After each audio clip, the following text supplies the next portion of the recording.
الله الرحمن الرحيم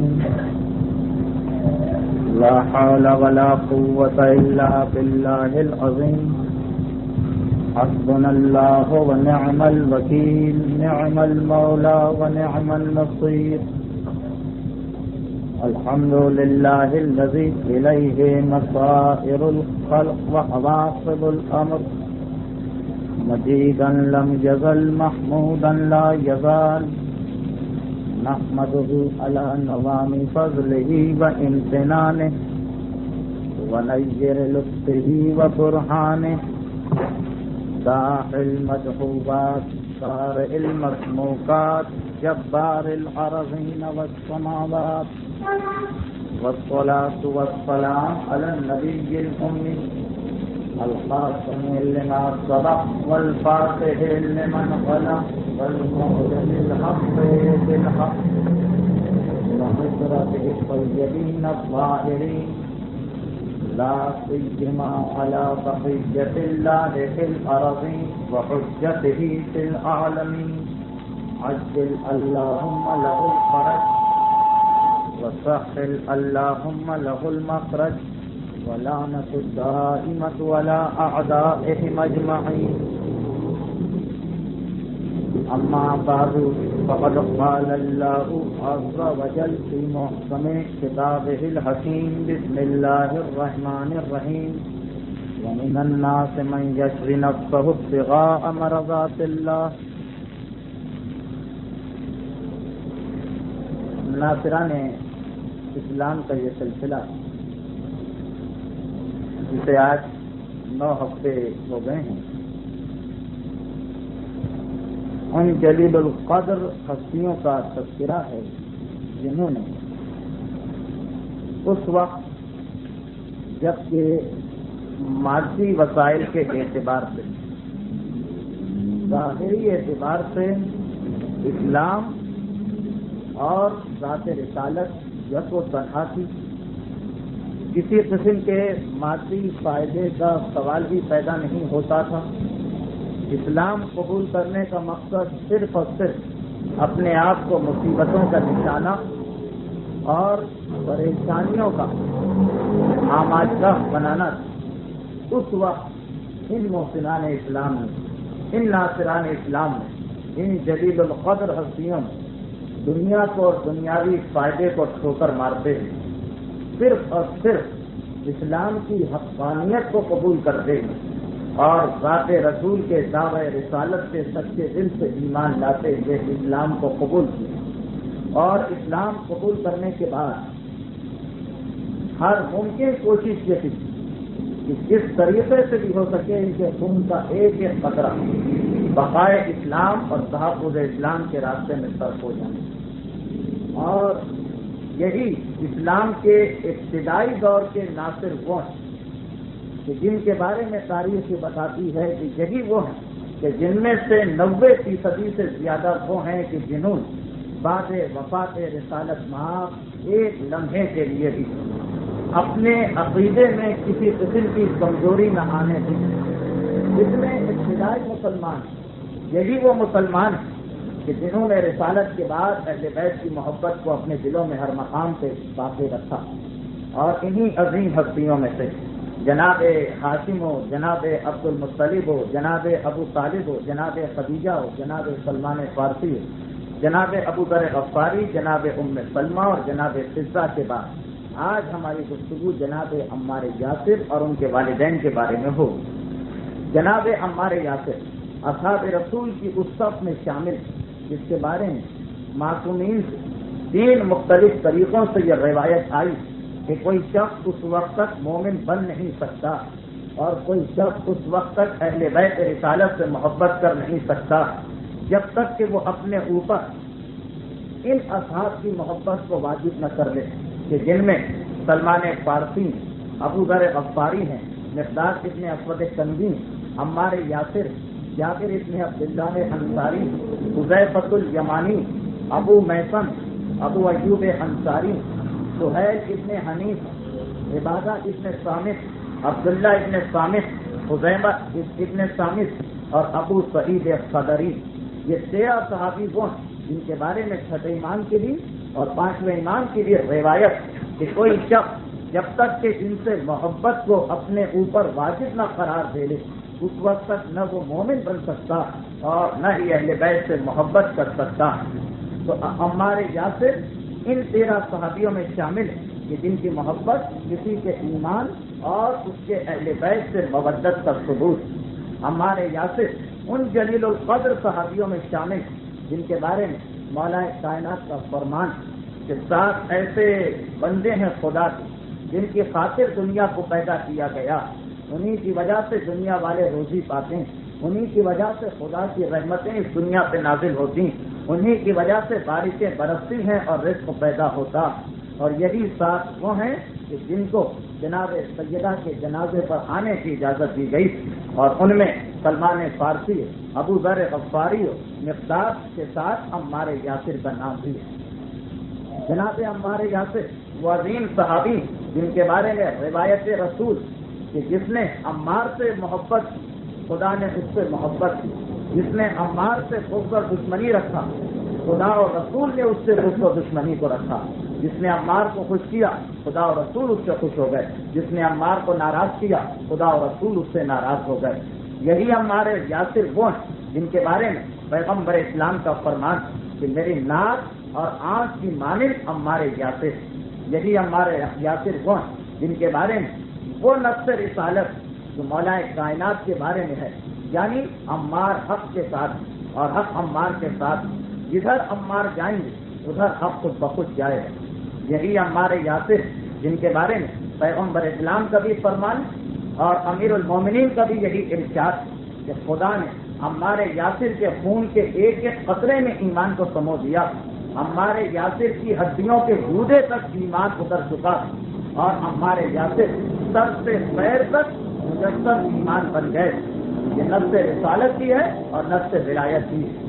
عمار یاسر ان جلیل القدر صحابیوں میں سے ہیں کہ جن کے بارے میں تمام کے تمام وہ لوگ کہ جو پیغمبر اسلام کے بعد کے حالات کو دیکھ کے پریشان ہو گئے کہ حق کس کی جانب, وہ صحابی جو اپنی کم علمی کی وجہ سے یا مدینے سے دور رہنے کی وجہ سے یہ پہچان نہ سکے کہ بعد وفات پیغمبر اسلام یہ جو مسلمانوں میں 2 گروہ بن گئے, حق کس کی جانب, وہ ہمارے یاسر کی ذات وہ ذات تھی کہ جن کی مدد سے لوگ یہ پہچانتے تھے کہ حق کس کی جانب. ایسے کتنے ہی صحابیوں کا تذکرہ کتابوں میں لکھا کہ جب امیر المومنین کو خلافت ملی, ظاہری خلافت, تو اس وقت مسلمانوں میں آپس میں جنگیں شروع ہو گئی. یہ پہلا موقع تھا کہ مسلمان کی تلوار مسلمان کے خلاف نیام سے نکلی. چنانچہ وہ صحابی جو پیغمبر کا زمانہ دیکھے اور اس کے بعد ان کی سمجھ میں نہیں آ رہا تھا کہ حق کیا ہے اور باطل کیا, وہ پریشان تھے کہ ہم کس فریق کا ساتھ دیں. لیکن جب جنگ صفین میں عمار یاسر شہید ہوئے تو سب پہچان گئے کہ حق کس جانب, اور تاریخ بتاتی کہ کتنی بڑی تعداد کی صحابیوں جو اس وقت تک توقف کر رہے تھے, احتیاط کر رہے تھے, ہم کسی کا ساتھ نہیں دیں گے. لیکن عمار یاسر کی شہادت کے بعد انہیں پتہ چل گیا کہ حق کس کی جانب, اس لیے کہ پیغمبر نے 1 سے زیادہ موقعوں پر یہ ارشاد فرمایا تھا کہ اے عمار, ایک باغی گروہ تمہیں قتل کرے گا. حذیفۃ الیمانی جنہیں علوم نبوت کا مورن اور رازدان کہا جاتا, حذیفۃ الیمانی سے جب لوگ پوچھتے کہ حق اور باطل میں اگر ہم کبھی پھنس جائیں اور پتہ نہ چلے کہ حق کس طرف ہے باطل کس طرف, تو حذیفۃ الیمانی جو رازدار رسالت کہلاتے تھے, ان کا یہ جملہ تھا کہ جدھر تم عمار کو دیکھو اسی جانب تم چلے جاؤ, کیونکہ یقیناً حق اسی جانب ہوگا. اور یہ وہ عمار یاسر کہ اصحاب رسول, اہل بیت کو چھوڑ کر اصحاب رسول جتنی کثرت سے آیتیں عمار یاسر کی شان میں نازل ہوئیں اس نے کسی صحابی کی شان میں ہمیں آیتیں نظر نہیں آتی. یہاں تک کہ جناب سلمان فارسی اور ابو ذر غفاری جو یقیناً مرتبے اور فضیلت میں عمار سے زیادہ, لیکن جتنی آیتیں عمار کی شان میں نازل ہوئیں اتنی آیتیں کسی صحابی کی شان میں نازل نہیں ہوئیں. عمومی طور پر جہاں جہاں پہ اصحاب رسول کی فضیلت بیان کی گئی قرآن میں, اس میں تو ہیں عمار یاسر, لیکن اس کے ساتھ ساتھ سورہ زمر کی نبی آیت خاص عمار یاسر کی شان میں آئی, سورہ قصص کی 7ویں آیت خاص عمار یاسر کی شان میں آئی, سورہ نحل کی 106 آیت خاص عمار یاسر کی شان میں نازل ہوئی. سورہ انعام کی 34ویں آیت خاص عمار یاسر کی شان میں نازل ہوئی. سورہ عنکبوت کی 30ویں آیت صرف اور صرف عمار یاسر کی فضیلت بیان کرنے کے لیے نازل ہوئی. سورہ توبہ کی آیتیں عمار یاسر کی فضیلت میں آئیں. سورہ حجرات کی ایک خاص آیت صرف عمار یاسر کی فضیلت میں نازل ہوئی. سورہ بقرہ کی ایک آیت صرف عمار یاسر کے تذکرے میں نازل ہوئی. بلکہ معصوم کا فرمان یہ جو قرآن میں آیت وَمِنَ النَّاسِ مَن يَشْرِي نَفْسَهُ ابْتِغَاءَ مَرْضَاتِ اللَّهِ کہ لوگوں میں سے کچھ ایسے بندے ہیں جنہوں نے اپنے نفس کو خدا کے ہاتھ فروخت کر کے مرضی خدا کو خرید لیا. معصوم کی روایت ہے چھٹے امام کی تفسیر قرآن میں کہ یہ آیت عمار یاسر اور بلال حبشی کے بارے میں اس وقت نازل ہوئی کہ جب ان کے اوپر قریش مکہ بے انتہا ظلم کر رہے تھے اور یہ ان تمام مظالم کو خوشنودی خدا کے خاطر برداشت کر رہے تھے. اس وقت یہ آیت جس کی ایک تفسیر یہ بھی ہے کہ شب ہجرت مولائے کائنات کے بستر رسالت پر سونے کے بعد یہ آیت نازل، لیکن دوسری تفسیر معصوم ہی سے ہماری کتابوں میں یہ بھی کہ یہ آیت عمار یاسر کی شان میں نازل ہوئی. عمار یاسر، بلال حبشی، صہیب رومی، یہ 3 ایسی عظیم ہستیاں کہ جنہوں نے ابتدائے عہد اسلامی بے شمار مظالم کو برداشت کیا، تو یہ آیت بھی عمار کی شان میں نازل ہوئی. تو یہ اتنی ساری آیتیں 8-10 آیتیں خاص صرف عمار کے بارے میں آئیں. اس کے علاوہ وہ آیتیں جن میں اصحاب رسول کا قصیدہ پڑھا گیا ان میں سے ہر ایک میں عمار یاسر شامل، اس لیے کہ عمار یاسر سب سے پہلے اسلام قبول کرنے والے 7 یا 20 آدمیوں میں شامل، اور اسلام کی پہلے دن کی مصیبتوں سے آخری دن کی مصیبتیں یہ سب کی سب عمار یاسر نے برداشت کی. وہ کون کون سی مصیبتیں تھیں اس کے بارے میں اب انشاءاللہ ہماری گفتگو کا سلسلہ بڑھتا جائے گا اور یہ باتیں آپ کے سامنے آتی جائیں. ہمارے یاسر کے حالات بیان کرنے سے قبل کچھ ابتدائی باتیں جو میں تقریباً ہر تقریر میں ہر صحابی کے بارے میں بیان کیا کرتا ہوں اس کا تذکرہ ہو جائے کہ عمار کا نام عمار ہے اور ان کی کنیت ابو یحزان. ان کے والد کا نام یاسر ابن عامر ابن مالک ہے. وہ یمن کے رہنے والے تھے اور بعد میں ایک خاص وجہ کے تحت وہ مکے آ گئے. مکے آنے کے بعد جس شخص کے گھر میں مہمان ٹھہرے اس نے اپنی کنیز سمیہ بنت خباب کا نکاح اپنے اس مہمان سے کر دیا. چنانچہ عمار یاسر سمیہ سے نکاح ہوتا، عمار یاسر کے والد کا نکاح سمیہ سے ہوتا جس کے نتیجے میں حضرت عمار کی ولادت ہوئی. تو والد کا نام یاسر ہے، والدہ کا نام سمیہ.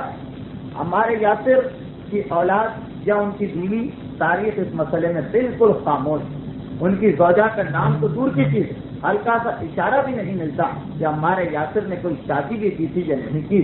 اور جب یہ اشارہ نہیں ملتا تو عمار کی اولاد کا تذکرہ بھی تاریخ بالکل خاموش. نہ یہ ذکر ہے کہ شادی ہوئی تھی، نہ یہ ذکر ہے کہ شادی نہیں ہوئی. تو عمار یاسر کے باقی حالات کے بارے میں، خاص طور پر گھریلو حالات کے بارے میں تاریخ بالکل خاموش ہے. بس اتنا ملتا ہے تو والد یاسر تھے، والدہ سمیہ، اور ان کی کنیت ابو یحزان تھی. مکے میں ان کی ولادت ہوئی تھی سن 566 عیسوی میں، ہجرت نبوی سے 58 سال قبل. چنانچہ عمار یاسر پیغمبر اسلام سے 5 سال بڑے. خود ایک روایت ہے عمار یاسر کی زبانی کہ میں تقریباً پیغمبر کا ہم عمر، میں اور پیغمبر ایک ہی زمانے کے پیدا شدہ. 571 میں پیغمبر کی ولادت ہوئی ہے اور 566 ولادت پیغمبر سے 5 سال قبل مکے کے سرزمین میں جمعے کے دن عمار یاسر کے گھر میں پیدا ہوئے. ہجرت سے 58 سال پہلے کا یہ واقعہ. اور عمار یاسر کی شہادت 26 جولائی سن 652 عیسوی میں واقع ہوئی. سن 652 یا 654 تاریخ دانوں میں اس میں اختلاف. اور اسلامی حساب سے 9 صفر سن 37 ہجری یہ تاریخ تھی. امیر المومنین کی خلافت ظاہریہ اس زمانے میں تھی. صفین کا میدان تھا جس میدان میں جناب عمار یاسر شہید. تو وقت شہادت عمار کی عمر اس حساب سے 94 سال بنتی. حیات القلوب میں علامہ مجلسی نے سفر کی روایت کو نہیں مانا ہے بلکہ ربیع الآخر کی، ربیع الثانی کی روایت کو مانا. بہرحال سن 37 ہجری یا 9 سفر کو یا ربیع الثانی کی کسی تاریخ کو عمار یاسر میدان صفین کے اندر مولا کائنات کے لشکر کی طرف سے لڑتے ہوئے شہید ہوتے ہیں، اور عمار یاسر کو غسل و کفن، بلکہ کفن نہیں دیا گیا، اس کی تفصیل آئے گی، غسل امیر المومنین نے دلوایا اور نماز جنازہ بھی امیر المومنین نے پڑھی اور اپنے ہاتھ سے مولا کائنات نے عمار یاسر کو دفن کیا۔ یہ عمار یاسر کی زندگی کے بارے میں بہت مختصر کچھ باتیں آپ کے سامنے ہیں۔ اب حضرت عمار یاسر کا تذکرہ۔ عمار یاسر کے والد یاسر اور یاسر کا تعلق یمن سے، یہ بات ذہن میں رکھیے کہ یاسر کا تعلق یمن سے، شاید آگے کی گفتگو میں یہ بات تفصیل سے آئے کہ عمار یاسر وہ سب سے پہلے صحابی، امیر المومنین کو چھوڑ کر سب سے پہلے صحابی جنہوں نے تیسری خلافت کے زمانے میں حاکم وقت کے خلاف شدید ترین احتجاج کیا، اور اس وقت عمار یاسر کے اوپر وہی مظالم ڈھائے گئے کہ جن مظالم مکے کے کافروں نے عمار یاسر کے اوپر ڈھایا تھا۔ کوئی فرق نظر نہیں آتا جب آپ تفصیل سنیں تو عمار یاسر ان چند ہستیوں میں سے ایک تھے کہ جنہوں نے تیسری حکومت کے خلاف اعلان علم بغاوت بلند کیا تھا۔ بار بار عمار یاسر کو حاکم وقت کی جانب سے پٹوایا جاتا ہے۔ عمار یاسر پھر ایک مرتبہ مدینے کی گلیوں اور بازاروں میں کھڑے ہو جاتے ہیں اور پھر ایک مرتبہ حاکم وقت گرفتار کرتا۔ تو یہ کہا جاتا کہ تیسری خلافت و حکومت کے انتہائی شدید ترین مخالفوں عمار یاسر کا نام بھی، اور اس کے بعد مسلسل عمار یاسر کا نام نظر آتا ہے۔ جنگ جمل میں عمار یاسر ہیں، جنگ صفین میں عمار یاسر ہیں، اور صفین میں شہادت ہو جاتی ہے۔ تو ہمارے بعض محققین کا یہ کہنا کہ عبداللہ ابن سبا، اس کے بارے میں یہ مشہور کیا جا رہا ہے کہ 500 سال کہ یہ عبداللہ ابن سبا ایک یہودی تھا جو مسلمان ہو گیا۔ مسلمان ہونے کے بعد اس نے تیسری حکومت کے خلاف مسلمانوں میں بغاوت کی آگ بھڑکائی، علی کے فضائل بیان کرنا شروع کر دیے، جھوٹے اصحاب رسول کی مخالفت شروع کر دی، اور اسی عبداللہ ابن سبا کی تقلید کرتے ہوئے ایک فرقہ بنا ہے جس کو فرقہ شیعہ کہا جاتا ہے۔ اسی لیے وہ لوگ شیعوں کو سبائی بھی کہتے ہیں، یعنی عبداللہ ابن سبا کے ماننے والے۔ اب یہ تو جدید مورخین کی تحقیق ہے کہ عبداللہ ابن سبا کے بارے میں یقین سا ہے کہ اس نام کا کوئی آدمی ہی نہیں تھا، یہ بالکل جھوٹی شخصیت بنائی گئی۔ لیکن ہمارے علماء کی یہ تحقیق ہے کہ عمار یاسر در حقیقت کی عمار یاسر کہ جن کو بدنام کرنے کے لیے علل اعلان تو کوئی مسلمان عمار یاسر کی مخالفت کر ہی نہیں سکتا۔ اتنے فضائل شیعہ سنی کتب میں عمار یاسر کے موجود کہ عمار یاسر سے مخالفت کسی مسلمان کے لیے ممکن نہیں۔ لیکن عمار یاسر کی زندگی کے آخری حصے میں عمار یاسر کا جو طرز عمل تھا اس کو بھی اگر مانا جائے تو پھر بات بہت سی اہم ہستیوں کے اوپر چلی جاتی ہے۔ چنانچہ انہوں نے عمار یاسر کی توہین کے لیے اور یہ بتانے کے لیے کہ سارا جھگڑا اور فتنہ عمار یاسر کا ہے، عمار یاسر کو عبداللہ ابن سبا کا نام دے دیا۔ عبداللہ ابن سبا کے بارے میں تحقیق کرنے والے مورخین کا یہ کہنا کہ عبداللہ ابن سبا کیسی عجیب ہستی کہ تیسری خلافت سے پہلے اس کا نام نہیں ملتا، جنگ صفین کے بعد اس کا نام نہیں ملتا، بس چند سالوں کے لیے اس کا نام تاریخ میں ملتا۔ تو وجہ غالباً یہی کہ عمار یاسر کو عبداللہ ابن سبا کا نام دیا ہے عام مسلمانوں نے، تاکہ جو کچھ کہنا ہے وہ بھی کہہ دیں اور براہ راست عمار کی مخالفت بھی نہ ہونے پائے، ورنہ اسلام سے خارج ہو جائیں گے۔ اور اسی لیے جنگ صفین میں عمار یاسر شہید ہو گئے، چنانچہ اس کے بعد عمار یاسر جب نہ رہے تو عبداللہ ابن سبا کا کردار بھی ختم کرنا پڑا ان مورخین کو۔ اور اس کی تائید دو اور باتوں سے ہوتی۔ پہلی بات یہ کہ عبداللہ ابن سبا کے بارے میں کہا جاتا ہے کہ وہ یمن کا تھا، عمار یاسر بھی یمن سے، اور دوسری بات عبداللہ ابن سبا کے بارے میں کہی جاتی ہے کہ وہ یہودی تھا اور اس کے بعد اس نے اسلام قبول کیا۔ عمار یاسر کے بارے میں یہ کہا جاتا کہ خود یہ تو شروع سے مسلمان تھے، لیکن ان کا خاندان، ان کے والد، ان کے دادا وہ سب یمن کے رہنے والے تھے۔ یمن میں بت پرستی بالکل نہیں، یا یہودیت ہے یا عیسائیت، یعنی یمن والے اہل کتاب۔ تو ان تین باتوں سے کہ یمن میں بھی اہل کتاب کا دین ہے، ابن سبا کے بارے میں بھی کہا جاتا ہے کہ وہ اہل کتاب تھا۔ یمن سے تعلق ابن سبا کا بتایا جاتا ہے، عمار یاسر بھی یمن کے۔ تیسری خلافت سے لے کر 15 تک بس کتنے سالوں میں ابن سبا کا تذکرہ آتا ہے؟ عمار یاسر کی پیغمبر کے بعد جو زندگی نظر آتی ہے اس سے کتنے سالوں کے لیے عمار یاسر متحرک نظر آتے ہیں۔ اور چوتھی بات یہ کہ ابن سبا پر جو الزام لگائے جاتے ہیں وہ سارے کے سارے عمار یاسر کی زندگی کے کارنامے ہیں۔ کہ علل اعلان مخالفت کی ان لوگوں کی جو اہل بیت کو حق نہیں دے رہے اور اہل بیت کے فضائل بیان کی. چنانچہ عمار یاسر ہی وہ شخصیت کہ جن کو عبداللہ ابن سبا کا نام دے کر عبداللہ ابن سبا کے بارے میں الٹی سیدھی باتیں مشہور کر دی گئیں. لیکن یہ میری گفتگو ابھی آپ کی سمجھ میں نہیں آئی ہوگی جب تک کہ تاریخی تسلسل میں آپ یہ واقعات نہ سنیں. تو بہرحال ہم اپنے موضوع پر پلٹتے ہیں. عمار کے والد یاسر یمن کے رہنے والے ہیں اور عمار کے والد یعنی یاسر جو ہیں وہ 4 بھائی تھے کل اور چاروں یمن کے رہنے والے تھے. ایک کا نام حارث تھا, ایک کا نام مالک تھا, ایک کا نام یاسر تھا, چوتھے کا نام تاریخ نہیں بتاتی.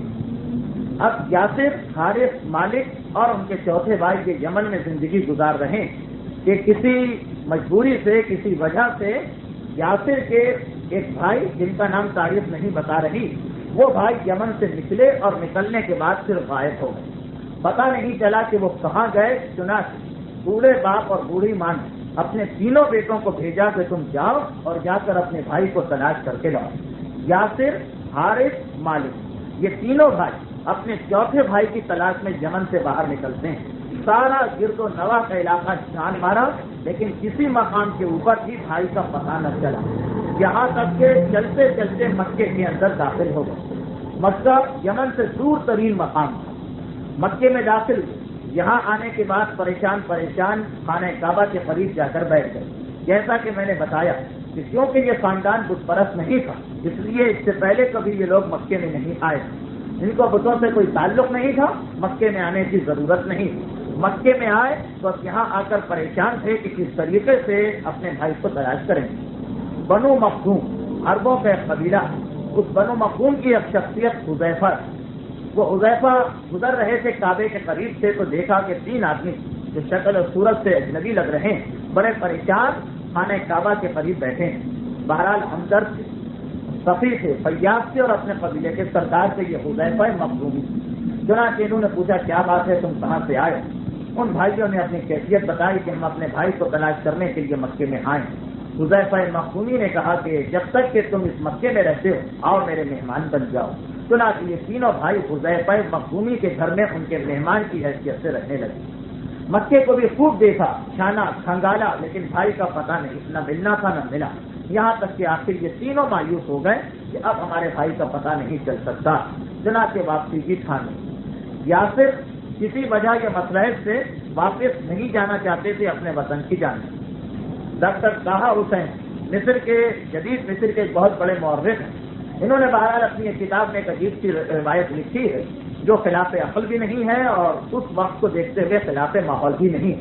وہ یہ لکھتے ہیں کہ حذیفہ مخزومی جو ان کے میزبان تھے ان کے گھر میں جناب سمیہ بنت خباب یہ کنیز کی ان کی لونڈی تھی اور وہ گھر کے کام کاج کیا کرتے ہیں. حکم حجاب یا پردے کا حکم اسلام کے بعد آیا ہے, ابھی تو اسلام بھی نہیں آیا. چنانچہ وہ یہ لکھتے ہیں ڈاکٹر طاہا حسین کہ ہمارے یاسر کے والد یاسر جو تھے انہوں نے جناب سمیہ کو دیکھا اور وہ ان کو پسند آ گئی. چنانچہ اب ان کا دل نہ چاہا کہ میں اپنے گھر اپنے وطن واپس جاؤں. حارث اور مالک دونوں نے اپنے بھائی کو بہت سمجھایا لیکن جواب یہ دیا یاسر نے کہ بس میرا دل مکے میں لگ گیا ہے, اب میں مکے کو نہیں چھوڑنا چاہتا.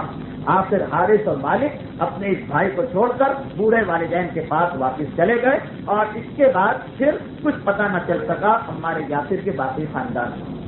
یاسر رہنے لگے یہاں پر حذیفہ مخزومی کے گھر میں. کئی دن گزر گئے. حذیفہ مخزومی نے ایک دن حیران ہو کر دریافت کیا کہ آخر تمہارے بھائی تمہیں چھوڑ کے کیوں چلے گئے؟ انہوں نے کیفیت بتائی کہ میں واپس اپنے وطن جانا نہیں چاہتا ہوں, میرا دل یہاں پہ رکھ گیا. حذیفہ مخزومی نے سنا کہا کہ ایسی بات تو آؤ تو میرے حلیف بن جاؤ. عربوں میں یہ ایک دستور تھا کہ جو شخص بھی جس آدمی کو اپنی سرپرستی میں لے لیتا, اپنی پناہ میں لے لیتا, تو تمام مکے والوں کے, تمام مکے کے سرداروں کے سامنے جا کر اسے اعلان کرنا پڑتا کہ آج سے یہ میرا ساتھی. کیونکہ قریش میں تکبر و رقوبت پھوٹ پھوٹ کر بھری ہوئی تھی. وہ اگر ایک عام غیر قریشی کو مکے کے سرزمین میں دیکھتے تھے تو بعض اوقات بلا کسی وجہ سے اس کو ستانے لگتے تھے. تو باہر سے آنے والوں کی کوشش یہ ہوتی کہ ہم قریش ہی کے کسی خاندان کے تحفظ میں چلے جائیں. ان کو پیشکش کی, یاسر کو پیشکش کی قبیلہ بنو مخزوم کے سردار. یاسر کے لیے اس سے بڑھ کر خوشی کی کیا بات چنانچہ مکے کے اندر تمام قریش مکہ کے سرداروں کے سامنے بنو مخزوم کے سردار نے یاسر کو اپنا حلیف بنا لیا، یعنی یہ آج سے میری سرپرستی میں آ گیا، میری پناہ میں آ گیا، اس پر حملہ کرنے والا مجھ پر حملہ کرنے والا کہلائے گا اور اس کی توہین کرنے والا میری توہین کرنے والا کہلائے گا۔ یہ ایک عام طریقہ اور دستور ہوتا تھا عربوں کا۔ اور جب یاسر رہنے لگے حذیفہ کے گھر میں تو حذیفہ نے کہا کہ اس طرح سے زندگی گزارنا ناممکن ہے، ایسا کرو کہ میں اپنی کنیز تمہارے حوالے کیے دیتا ہوں اور تم اس سے شادی کرو۔ چنانچہ سمیہ بنت خباب یہ وہ کنیز تھی کہ جن سے شادی ہو گئی یاسر کی۔ یاسر نے الگ مکان دیا اور الگ مکان لے کر رہنے لگے۔ اسی مکان میں سن 566 عیسوی کے کسی جمعے کے دن عمار کی ولادت ہوئی اور اس کے 5 سال کے بعد عبداللہ کے گھر میں پیغمبر اسلام کی ولادت ہوئی اور یہ لوگ اپنی زندگی آرام و اطمینان سے گزارنے لگے، یہاں تک کہ وہ وقت آیا کہ جب پیغمبر نے اعلان نبوت کیا۔ 40 سال کی عمر تھی اس وقت پیغمبر اسلام کی، 45 سال کی عمر تھی اس وقت جناب عمار کی، اور اسی نسبت سے جناب یاسر اور جناب سمیہ کی عمریں کیا ہوگی تاریخ نہیں بتاتی، لیکن ہم ذہنی طور پر اندازہ لگا سکتے ہیں۔ جناب یاسر کے بارے میں تاریخ ایک بات اور بتاتی، اور وہ یہ کہ وہ ابتدا سے جب سے مکے میں آئے تھے بتوں سے نفرت کیا کرتے، اور اسی لیے جب اس بنو مخزوم کے سردار حذیفہ نے ان سے پیشکش کی تھی کہ چلو اور چل کر میں سب کے سامنے یہ بتا دوں کہ تم میری سرپرستی میں میری پناہ میں آ گئے، تو یہ یاسر چلے گئے، لیکن جب آخر میں اس نے کہا تھا کہ اپنے معاہدے کو زیادہ مضبوط کرنے کے لیے آؤ اور چل کر لات و منات و عزا کے سامنے ہم قسم کھا لیں، تو یاسر نے صاف انکار کر دیا اور کہا تھا کہ ان بتوں کی خدائی کو میرا دل نہیں مانتا، میرے خیال میں تو اس زمین و آسمان کا چلانے والا یہ بت نہیں ہو سکتے ہیں جو بالکل بےکس اور عاجز و لاچار۔ بڑا تفصیلی ان کا جواب ہے، لیکن وقت گزرا جا رہا ہے، اس لیے میں بہت اختصار کے ساتھ یہ گفتگو کو آگے کی منزل کی جانب لے جاتا ہوں۔ جناب یاسر کے دل میں ابتدائی سے بت پرستی کے خلاف نفرت، جس کی وجہ یہ بھی ہو سکتی کیونکہ وہ یمن سے آئے تھے جہاں پہ اہل کتاب یہودی اور عیسائی، اور بت پرستی کے خلاف تمام مذاہب میں اہل کتاب کے تمام مذاہب میں ایک جیسے دلائل۔ بہرحال دن گزرتے چلے گئے، یہاں تک کہ جناب عمار جب ان کے کان تک یہ پیغام پہنچا کہ ایک شخص نے مکے کے اندر اعلان رسالت کیا۔ اگر حضرت ابو ذر غفاری والی تقریر آپ کو یاد تو یہ بھی یاد ہوگا کہ ابتدا کے اندر خاندان بنو ہاشم نے پوری کوشش یہ کی کہ پیغمبر اسلام کو اس انتہائی پہرے کے اندر رکھا جائے، اور اعلان نبوت کی اس زمانے میں علل اعلان نہیں ہوا، بلکہ صرف قرآن نے یہ کہا تھا کہ اپنے گھر والوں تک اعلان نبوت کرو۔ ابو ذر غفاری ایک تھے کہ جو اس سلسلے کے خلاف یعنی بنو ہاشم کے بیچ میں وہ آ گئے، اور آنے کے بعد انہوں نے اسلام قبول کر لیا۔ وہ چوتھے آدمی تھے امیر المومنین جناب خدیجہ اور زید بن حارثہ کے بعد۔ تو عمار یاسر کے کانوں میں یہ اطلاع پہنچی، لیکن بہت چھپ کر، یعنی جو آدمی اس وقت مسلمان ہو رہے تھے وہ دوسرے کو خاص طور پر کہہ دیا کرتے تھے کہ خبردار کسی کے سامنے یہ نہ بتانا کہ کس نے تمہیں یہ پیغام پہنچایا، بلکہ چپکے جو تمہیں اپنے خفتہ آدمی نظر آئے، جو تمہیں اسلام قبول کرنے والا آدمی نظر آئے، چپکے سے جا کر اسے اپنی جانب مائل کرنا اور پھر مسلمان بنا لینا۔ اور جیسا کہ پیغمبر اسلام کی ایک روایت ہے کہ میری تعریف میری قوم کے نوجوانوں نے کی اور میری تقریر میری قوم کے بزرگوں نے کی، تو یہ تحریک نوجوانوں میں زیادہ شدت کے ساتھ پھیل رہی تھی۔ عمار یاسر کو بھی ان کے کسی دوست نے یہ بتایا کہ ایک ایسا رسول آیا اور وہ اس انداز اور اس طریقے سے کہتا ہے کہ سارے انسان برابر ہیں، سب آدم کی اولاد۔ اس عرصے میں یاسر کو اپنی پناہ میں لینے والے حذیفہ مخزومی کا انتقال ہو گیا۔ ان کے انتقال کے بعد ان کے قبیلے نے یاسر اور عمار کو، خاص طور پر عمار کو، ایک غلام سمجھنا شروع کر دیا، یہ سوچ کر کہ یہ ہمارے سردار کی لونڈی، ہمارے سردار کی کنیز کا بیٹا۔ ہمارے یاسر یہ حالت دیکھ کر بڑے کھوپتے کہ میرا کوئی قصور نہیں، لیکن اس کے باوجود مجھے کنیز زیادہ سمجھ کر ہر آدمی حقارت سے دیکھا کرتا۔ انہی لوگوں کے دل پہ اسلام نے پہلے اثر کیا، چنانچہ عمار یاسر ایک دن پیغمبر اسلام کی صحبت میں پہنچ گئے اور جا کر اسلام قبول کر دیا۔ یہ وہ زمانہ تھا جب پیغمبر زید بن ارقم، یہ پیغمبر اسلام کے بہت ہی قریبی صحابی تھے، اور شروع میں رسالت کے اعلان کے 4-5 سال تک پیغمبر انہی کے گھر میں جا کے بیٹھا کرتے تھے، اور جو مسلمان ہوئے وہ باہر نکل کر اپنے دوستوں، رشتہ داروں اور ساتھیوں میں دیکھا کرتے تھے کہ کون کون شخص ایسا ہے جو اسلام آسانی سے قبول کر سکتا. چپکے چپکے ان پر تبلیغ کرتے تھے. جب دیکھتے تھے کہ بس اب یہ اسلام قبول کرنے کی منزل میں آ گیا تو چپکے سے انہیں اس مکان میں لے آیا کرتے تھے اور اس مکان میں چھپ کر تبلیغ اسلام کا سلسلہ جاری. چنانچہ یہی وہ مکان ہے جس کے اندر حضرت عمر آئے اور آ کر انہوں نے اسلام قبول کیا. عمار یاسر بھی اپنے دوستوں کی وجہ سے چھپ کر یہاں تک پہنچے اور اسلام قبول کر دیا. ادھر عمار یاسر نے جس دن اسلام قبول کیا اسی دن جناب یاسر عمار کے والد نے رات کو ایک خواب دیکھا اور جب صبح کو وہ بیدار ہوئے تو ان کی بیوی سمیہ نے دیکھا کہ آج میرا شوہر بڑا پریشان, بڑا گھبرایا ہوا. جناب یاسر عام زندگی میں بڑے خوش اخلاق اور بہت زیادہ مذاق کرنے والے. چنانچہ جتنی دیر وہ گھر میں رہتے ہر وقت اپنی بیوی سے ہنسی و مذاق کیا کرتے. آج جناب سمیہ نے دیکھا کہ آج میرا شوہر یاسر بستر سے اٹھا لیکن بڑا خاموش, زبان سے کچھ نہیں کہہ رہا, چہرے پر پریشانی کے آثار. گھبرا کے پوچھا کہ یاسر کیا بات, آج اتنے پریشان کیوں, طبیعت تو خراب نہیں؟ جواب دیا کہ رات کو میں نے خواب دیکھا اور وہ خواب مجھے مسلسل پریشان کیے دے رہا. میں نے خواب یہ دیکھا کہ میں ایک وادی میں کھڑا ہوا اور میرے دونوں طرف چھوٹے چھوٹے پہاڑوں کا سلسلہ چلا گیا.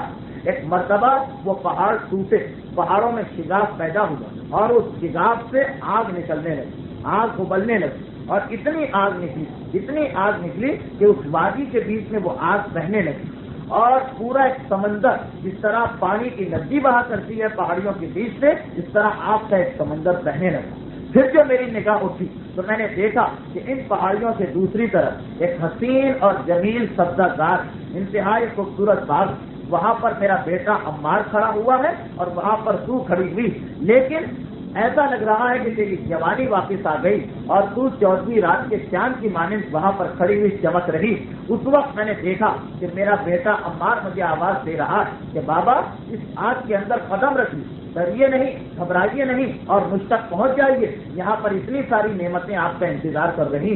پھر میں نے دیکھا کہ میرے بیٹے کی آواز سن کر تو بھی مجھے آواز دینے لگی کہ اے یاسر, اے میرے شوہر, اس آگ سے نہ گھبرا, یہ تھوڑا سا تجھے جلائے گی لیکن ہمت کر کے اس آگ میں سے نکلا, دوسری طرف ہم اور یہ نعمتیں تیرا انتظار کر رہے ہیں. میں نے اس آگ میں ڈرتے ڈرتے قدم رکھا, تو پکار رہی ہے, میرا بیٹا عمار پکار رہا ہے, لیکن جیسے ہی میں نے آگ میں قدم رکھا ویسے ہی میرا تمام جسم جلنے لگا اور پھر یاسر کے حلق سے چیخ کی آواز نکلی. کہا کہ اب تک اس جلن کو, اس تکلیف کو میں محسوس کر رہا ہوں, میری سمجھ میں نہیں آتا کہ اس خواب کا مطلب کیا. اور ہمارے یاسر کے والد یاسر اتنا سنا کر خاموش ہو اور اس کے بعد گھر سے باہر چلے گئے اپنے روزمرہ کے کام. شام کو پلٹ کے گھر میں داخل ہوئے, جیسے ہی گھر میں قدم رکھا ویسے ہی پہلا جو جملہ انہوں نے سنا وہ یہ کہ ان کی بیوی سمیہ کہہ رہی کہ اے میرے شوہر یاسر, تیرے خواب کی تعبیر سامنے آ گئی, کیا تجھے پتا نہیں آج عمار ہمارے لیے وہ پیغام لے کے آیا جس میں دنیا اور آخرت کی بھلائی. یاسر پہلے ہی اپنے خواب کی وجہ سے بڑے پریشان تھے. یہ جو سنا گھبرا کے پوچھا کہ میرا بیٹا عمار کہاں؟ ماں نے عمار کو, سمیہ نے عمار کو پیش کیا اور عمار یاسر نے قرآن کی آیتیں, پیغمبر اسلام کے خطبے اور اسلام کی حقانیت کی دلیلیں پیش کی. یاسر کا دل ایک ایک بات کو سنتا جا رہا ہے, مانتا جا رہا ہے اور کہتے جا رہے ہیں کہ یقیناً یہی اس بات کا مطلب. عمار نے آخر میں گفتگو یہاں پہ ختم کی کہ بابا, پیغمبر نے یہ فرمایا کہ اسلام قبول کرنے والے کو بڑی زحمتیں اور بڑی پریشانیوں کا سامنا کرنا پڑے گا. اگر وہ ان سے ڈرا نہیں تو اس کے بعد خدا کی رحمت اور خدا کی نعمتیں اور خدا کا جنت اس کا انتظار کر رہی. یاسر کی زبان سے نکلا, بے شک یہی میں نے خواب میں دیکھا تھا, میں بھی تمہارے ساتھ. اور اس طرح یاسر نے اسلام قبول کر لیا. جناب سمیہ اسلام کی 7ویں خاتون ہیں جنہوں نے اسلام قبول کیا اور جناب یاسر 30ویں فرد ہیں کہ جنہوں نے اسلام قبول کیا. جناب عمار یاسر کے 2 بھائی اور, ایک کا نام عبداللہ تھا, ایک کا نام حریث. حریث تو زمانے جاہلیت میں کسی کے ہاتھ قتل ہو چکے تھے نبوت کے اعلان سے قبل. البتہ عبداللہ رہ گئے. بھائی, باپ اور ماں کو جب اسلام قبول کرتے دیکھا تو عبداللہ ابن یاسر نے بھی اسلام قبول کر لیا. اس طرح یہ پورا کا پورا گھرانہ مسلمانوں کا بن گیا اور مکے کے اندر ان کے علاوہ کوئی گھرانہ ایسا نہیں تھا جس کا ایک ایک فرد مسلمان بن گیا. ورنہ ہر جگہ پہ یہ تھا کہ باپ مسلمان ہے تو بیٹا خلاف ہے, بیٹا اسلام قبول کر رہا ہے تو ماں دشمن ہے, ماں مان رہی ہے تو بھائی جو ہے وہ تلوار ہاتھ میں لے کے کھڑا ہو گیا. چنانچہ عمار یاسر کے خاندان کا سب سے پہلا شرف اور امتیاز یہ کہ یہ پہلا خاندان مکے کی سرزمین کا واحد خاندان جس نے سب کے سب افراد نے اسلام قبول کر دیا. خاندان بنو ہاشم تک میں ابو لہب جیسا دشمن خدا موجود تھا، مگر یاسر کا وہ خاندان کہ سب ایک ساتھ اسلام قبول کر لیتے ہیں. اسلام قبول کرنے کی اطلاع مکے کے کافروں تک پہنچی. جب مکے کے کافروں تک یہ اطلاع پہنچی تو لوگ گھبرائے ہوئے، اس لیے کہ قبیلہ مخزوم طاقتور قبیلہ تھا مکے کا، اور یہ اس کی پناہ میں تھے. قبیلہ مخزوم کے سردار نے اعلان کیا ہوا تھا کہ یہ میری پناہ میں ہے، اگرچہ اس سردار کا انتقال ہو چکا تھا مگر اس کا وعدہ تو اپنے مقام پر تھا. چنانچہ ہمارے یاسر اور ان کا خاندان غالباً مکے کا وہ واحد خاندان ہوتا جس پر کوئی ظلم اور کوئی ستم نہیں توڑا گیا ہوتا. لیکن اب خدا جن کا امتحان لیتا ہے اسی انداز میں. سب سے بڑی بدقسمتی جو سامنے آئی وہ یہ کہ قبیلہ بنو مخزوم کی پناہ میں یہ خاندان غیر مخزومی قبیلے کے علاوہ کوئی ان کو ہاتھ نہیں لگا سکتا، ورنہ قبیلہ بنو مخزوم تلواریں نکال کر اس کے خلاف آ جائے. اور تاریخ میں یہ بتایا کہ جب سن 3334 ہجری میں ہمارے یاسر نے تیسری حکومت کے خلاف احتجاج کیا اور تیسری حکومت نے ارادہ کیا تھا عمار کو قتل کرا دینے کا، تو صرف اس لیے کہ ان کے قبیلے بنو مخزوم نے تلواریں نکال لی. یہ ان کا قبیلہ نہیں تھا، بس اتنا تعلق تھا کہ اس کے سردار نے ان کو پناہ دی، تلواریں نکالی تھی اور کہا تھا کہ اگر عمار کو قتل کیا گیا تو بنو امیہ کا ایک ایک بچہ قتل کر دیا جائے گا، اس لیے کہ قاتل بنو امیہ سے تعلق رکھتے. تو اتنا طاقتور ان کا قبیلہ تھا کہ کسی کی ہمت نہیں تھی کہ اس قبیلے کی پناہ میں آئے ہوئے کسی شخص کے اوپر ہاتھ اٹھائے.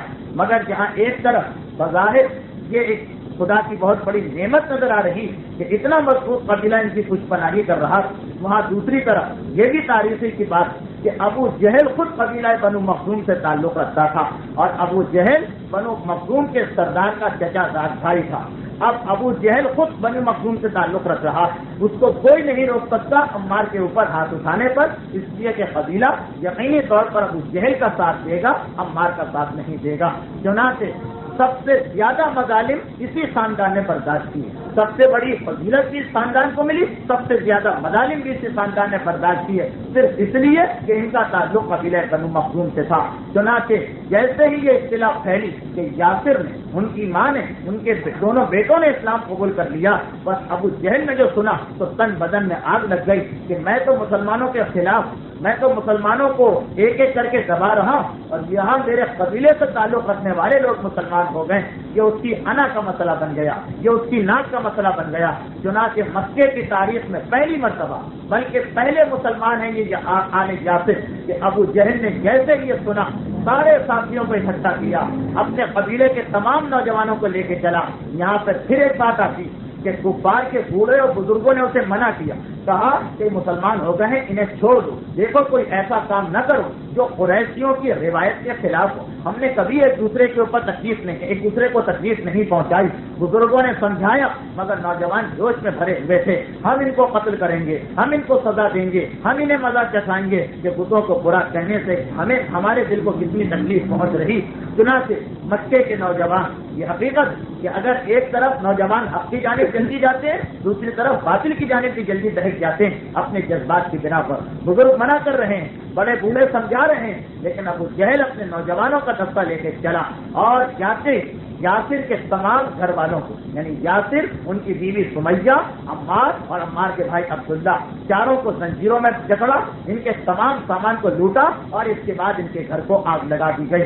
پہلا خاندان ہے مسلمانوں کا کہ جس کے اوپر حملہ کیا گیا، جسے لوٹا گیا اور جن کے گھر کو آگ لگائی گئی. یہ سعادت بھی ہمارے یاسر کے خاندان کو حاصل ہونا. میں بس اتنی گزارش کروں گا کہ ہمارے یاسر کی یہ مصیبتیں، یہ تکلیفیں، جسے توجہ سے سن کر ہمارے یاسر کی عظمت کا اندازہ کریں اور یہ سوچیں کہ عمار نے کتنے پختہ دلی کے ساتھ، کتنے قلب سلیم کے ساتھ اسلام قبول کیا ہوگا. پھر دیکھیں کہ آخری زمانے میں عمار پر کتنی مصیبتیں آئیں. یہ ابو جہل کے ہاتھ سے تھی، وہ مسلمانوں کے ہاتھ سے تھی، اور خود فیصلہ کریں کہ عمار یاسر اتنے مسائل برداشت کرنے کے باوجود کس طریقے سے عمار کو آخری عمر میں پھر ستایا گیا.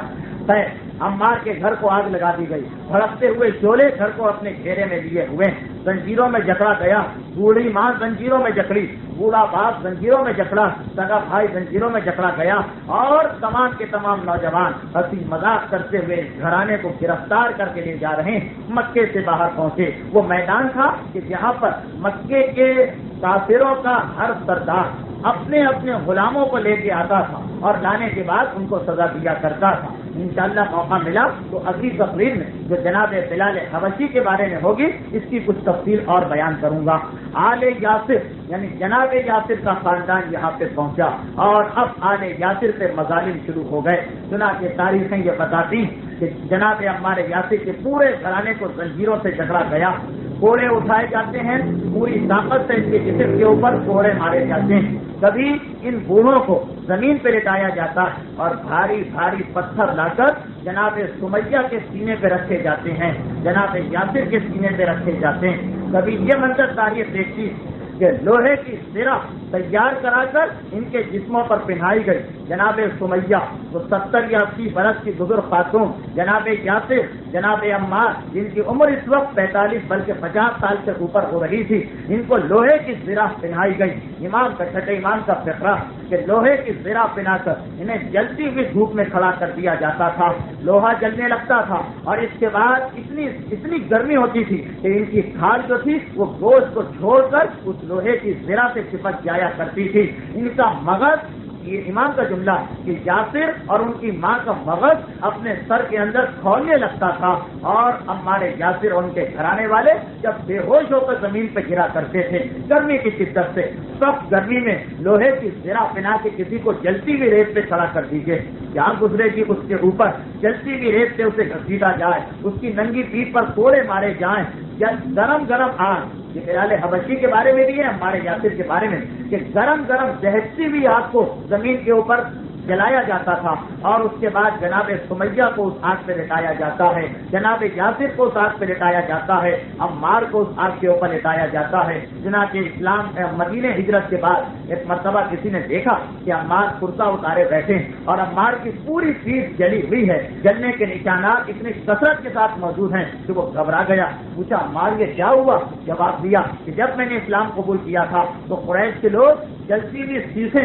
اور جلتے ہوئے کوئلے زمین پہ بچھایا کرتے تھے اور اس کے بعد ہم سب کو ان جلتے ہوئے کوئلوں کے اوپر لٹایا کرتے تھے، اس طرح کہ نیچے سے پیٹ جل رہی ہے اور اوپر چکی رکھی ہوئی ہے، وزنی پتھر رکھا ہوا ہے، کروٹ بدلنے کی گنجائش نہیں، کروٹ بدلنے کی جگہ نہیں، اور اس کے بعد جب پورا سینہ اور پوری کمر زخمی ہے، کوڑوں کے نشان ہیں، آگ سے جلنے کے نشان ہیں، پتھروں کے رکھے جانے کے نشان ہیں۔ اس کے بعد قریشیوں نے ظلم کا ایک نیا طریقہ اختیار کیا تھا، وہ یہ کہ کھالوں سے کئی کھالوں کو جوڑ کر بڑے بڑے مچھیزیں بنائے گئے تھے، اتنی بڑی مچھلی کہ ایک انسان اس کے اندر چلا جائے اور اس پوری مچھ کو پانی سے بھرا جاتا اور جناب عمار کو، جناب یاسر کو، جناب سمیہ کو اس میں داخل کر کے اس کے منہ کو رسی سے باندھ دیا جاتا، چند لمحوں کے بعد کھولا جاتا، پانی پیٹ میں جا چکا ہے، بے ہوشی کی حالت ہے، مرنے کے قریب ہیں، لیکن کفار یہ بھی نہیں چاہتے تھے کہ یہ مریں، وہ چاہتے تھے کہ زندہ رہیں، ان کے حلق سے نکلنے والی چیخیں مکے کی فضا میں گونجیں اور جو لوگ اسلام قبول کرنے کا ارادہ کر رہے ہیں انہیں پتا چل جائے کہ کتنا سخت امتحان دینا پڑے گا۔ تو دن اور رات اس میں گزر رہے کہ جلتی ہوئی پیٹھ ہے، ابھی اس کے اوپر آگ سے زخم موجود ہیں جو اٹھا کر پانی میں ڈال دیا گیا، پانی میں غوطے دیے گئے، پانی سے نکالا گیا جس پر کوڑے پڑنے لگے۔ خود ہی جانتے ہوں گے آپ کہ جلی ہوئی چربی کی حالت میں اگر پانی ڈالا جائے اور اس کے بعد زخم کے اوپر، کوڑوں کے زخم کے اوپر اگر پانی ڈالا جائے انسان کے اوپر کیا کچھ نہ گزرتی ہوگی۔ تو اب ہمارے یاسر کا پورا گھرانہ واحد شخص ہے کہ ماں کے اوپر ظلم آنکھوں کے سامنے ہو رہا ہے، باپ آنکھوں کے سامنے ظلم کا سامنا کر رہا ہے، بھائی آنکھوں کے سامنے ہے اور خود پر یہ ظلم گزر رہا ہے۔ خالی عمار کی حیثیت سے نہ دیکھیں، سمیہ کی حیثیت سے سوچیں، وہ دیکھ رہی ہوں گی میرے شوہر پہ ظلم ہو رہا، میرے بیٹوں پہ ظلم ہو رہا، اور صرف ایک چیز ہم سے کہی جا رہی کہ آج بھی اگر تم یہ مان لو کہ یہ خود خدا ہیں اور محمد جھوٹ بول رہا ہے ہم تمہیں آزاد کر دینے کو تیار ہیں، لیکن اس حالت میں بھی زبان سے یہی نکل رہا ہے اشہد ان لا الہ الا اللہ واشہد